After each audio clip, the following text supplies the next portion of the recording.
गर्मियों की छुट्टियों को राजू और रिया खूब एंजॉय कर रहे थे।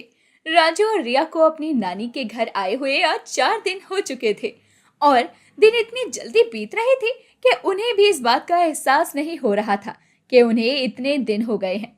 अब दोपहर के समय राजू अपनी नानी से कहता है, नानी, आज भी मुझे आपके साथ बाजार जाना है।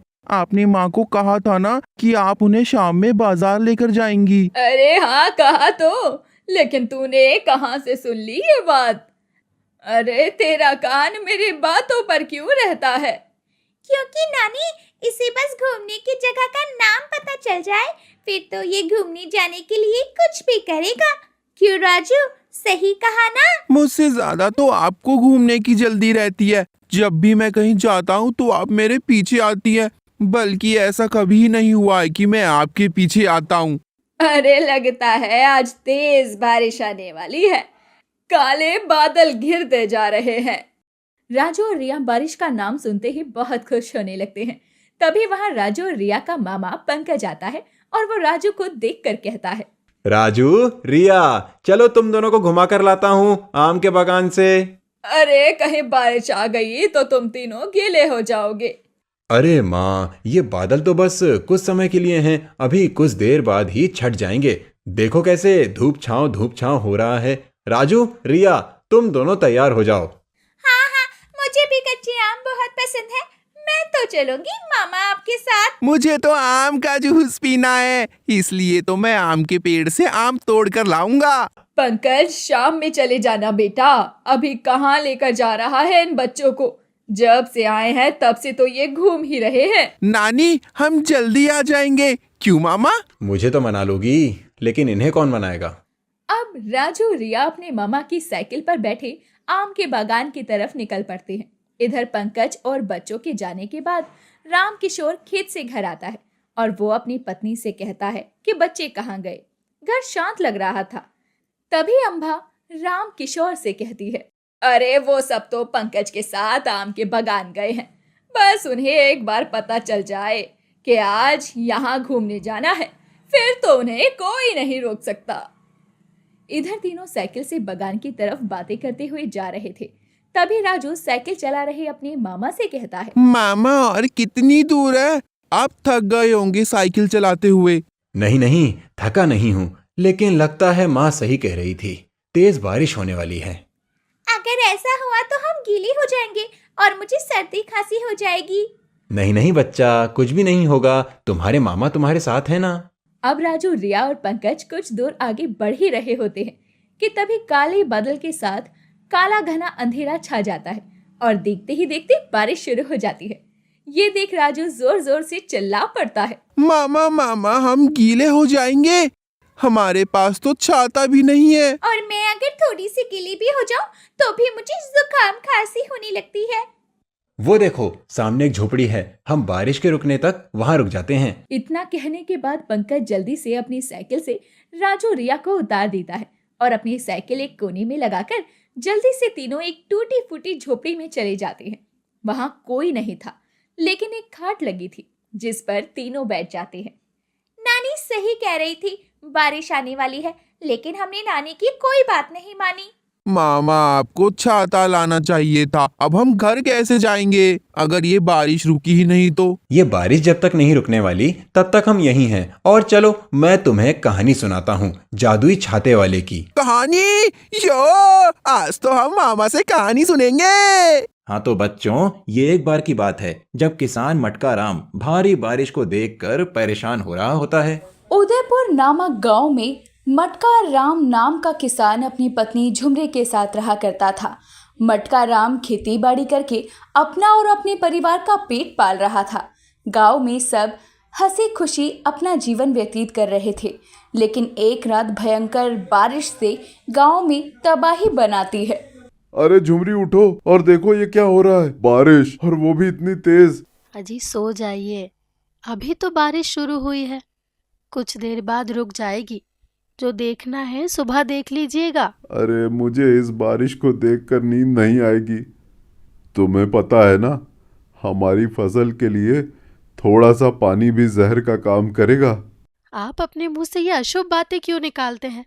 मैंने कह दिया ना, सो जाइए, सब ठीक हो जाएगा। एक तरफ मटका राम की पत्नी झुमरी घोड़े बेचकर सो रही होती है, वहीं मटका राम अपनी झोपड़ी की खिड़की से बाहर की तरफ देखकर खुद को कोस रहा होता है और तेज बारिश मानो उसे अंदर ही अंदर से कुरेद रही थी। मुझे तो नींद भी नहीं आएगी।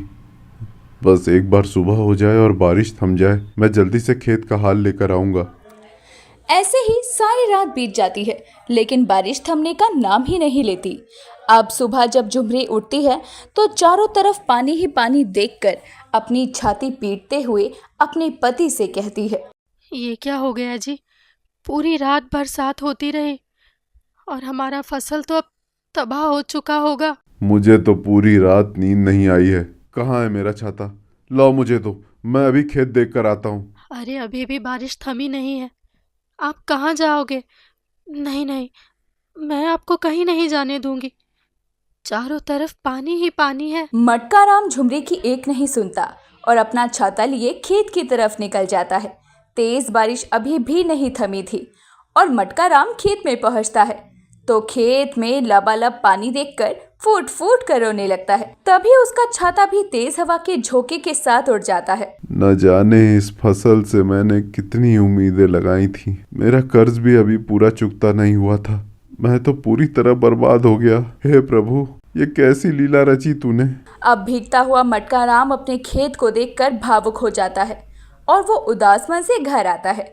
झुमरी अपने पति की हालत देखकर उसे जल्दी से गमछा देती है और अपने पति के कंधे पर हाथ रखकर कहती है, मुझे पता है हम बर्बाद हो चुके हैं। हमारे पास कुछ भी नहीं बचा, ना खाने के लिए अनाज, ना कर्ज चुकाने के लिए पैसा। लेकिन हमें हिम्मत रखनी होगी। तुम ही बताओ कैसे रखूं मैं हिम्मत। सब कुछ तो लूट चुका है, अब लुटाने को बचा क्या है। सुबह से शाम हो जाती है। मटका राम अपने घर के कोने में उदास बैठा होता है। तभी उसके घर पर किसी के आने की आहट होती है और एक बुढ़िया मटका राम की झोपड़ी पर आती है।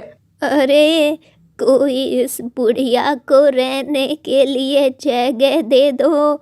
सुबह से भटक रही हूँ बारिश में। अरे अम्मा, आप कौन है?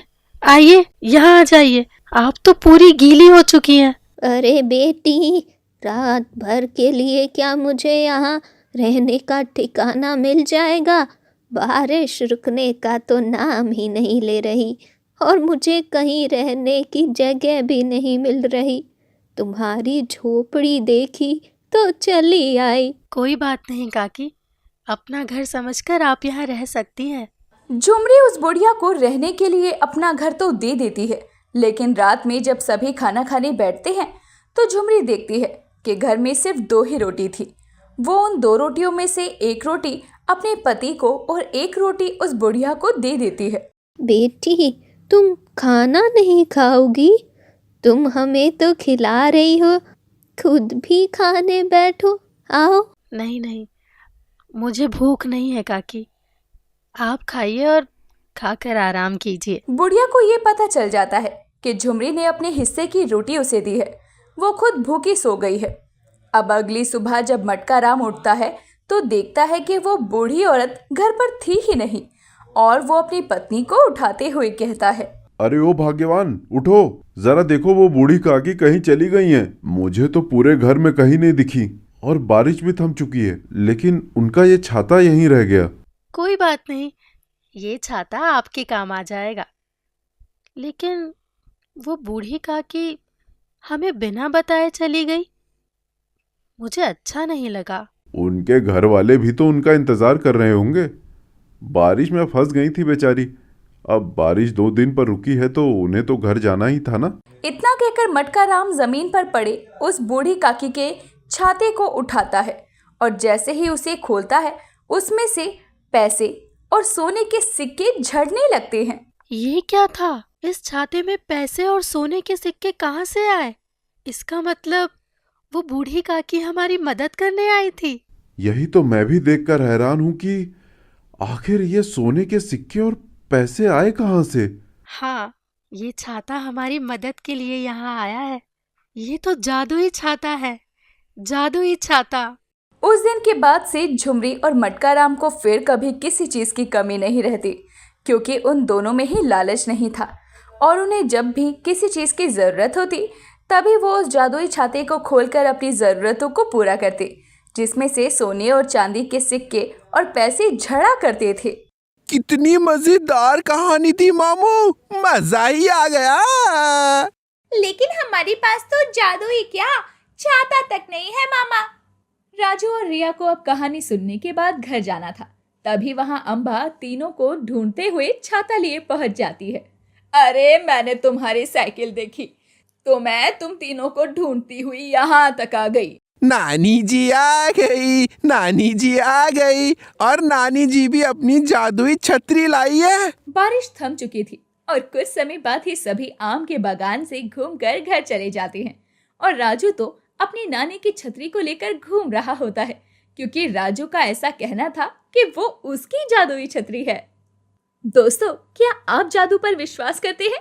हमें कमेंट करके बताएं और ऐसे ही इंटरेस्टिंग चटपटी कहानियों के लिए चैनल को सब्सक्राइब करें